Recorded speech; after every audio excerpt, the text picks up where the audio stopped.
স্বাধীনতার ঘোষণা দিয়ে নিজের যুদ্ধ করে তিনি দেশ স্বাধীন করেছেন, যে ফোর্সের অধীনে হয়েছেন, সেক্টর কমান্ডার হয়েছেন, তিনি বীর উত্তম খেতাব পেয়েছেন।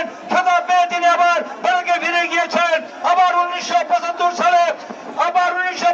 সালে দেশ জাতি সংকটে ক্রান্তি লগ্নে সেখানে তিনি আবার আবির্ভূত হয়েছিলেন। এই দেশের মানুষ তাকে খুঁজে বের করেছিল যখন দেশের স্বাধীনতা সর্বমত বিপন্ন হচ্ছিল।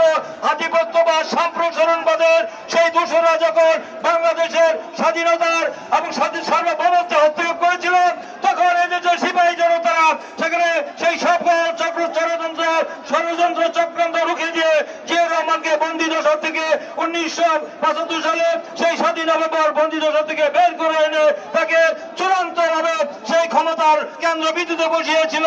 এই দেশের জনতা, এই দেশের সিপাহীরা একমাত্র বুঝতে পেরেছিল দেশের স্বাধীনতা সার্বভৌমত্ব গণতন্ত্র রক্ষা করতে পারে একমাত্র জিয়াউর রহমান। জিয়াউর রহমান ছাড়া আর কোন দ্বিতীয় ব্যক্তি সেখানে এই দেশের মানুষ তাদের কারোর রাস্তা খুঁজে পায় নাই। সেই আওয়ামী বাকশালী দুঃশাসন, সেই বাকশালীদের দুঃশাসনের কারণে দেশে যে 72 থেকে 75 পর্যন্ত যে ভয়ঙ্কর ভয়াবহ অবস্থা তৈরি হয়েছিল, একদলীয় শাসন ব্যবস্থা বাকশাল কায়েম করেছিল শেখ মুজিব। আমরা দেখেছিলেন সকল সংবাদপত্রের স্বাধীনতা বন্ধ করে দিয়েছিল, রক্ষী বাহিনী নীল বাহিনী দিয়ে হাজার হাজার মানুষকে হত্যা করেছিল। সেই অবস্থা থেকে এই দেশের গণতন্ত্রকে রক্ষা করার জন্য সেদিন কিন্তু এই 7 নভেম্বর ছিল অপরিহার্য। সেই 7 নভেম্বরের মধ্য দিয়ে শহীদ রাষ্ট্রপতি জিয়াউর রহমান একদলীয় গণতন্ত্রের, একদলীয় শাসন ব্যবস্থার পরিবর্তে বহুদলীয় গণতন্ত্র উপহার দিয়েছেন, সংবাদপত্রের স্বাধীনতা দিয়েছেন, আইনের শাসন, বিচার বিভাগের স্বাধীনতা, ন্যায় বিচার, মানবাধিকার দিয়েছেন।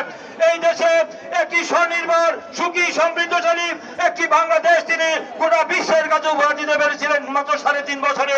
সেই রাষ্ট্রপতি জিয়াউর রহমান পৃথিবীর ইতিহাসে দেখেছেন যে সে সার্কের স্বপ্নদ্রষ্টা ছিল, সে ওআইসির ভাইস প্রেসিডেন্ট হয়েছিল, সে জাপানের মতো একটি রাষ্ট্রকে পরাজিত করে নিরাপত্তা পরিষদের সদস্য হতে পেরেছিলেন এবং তিনি দেখেছেন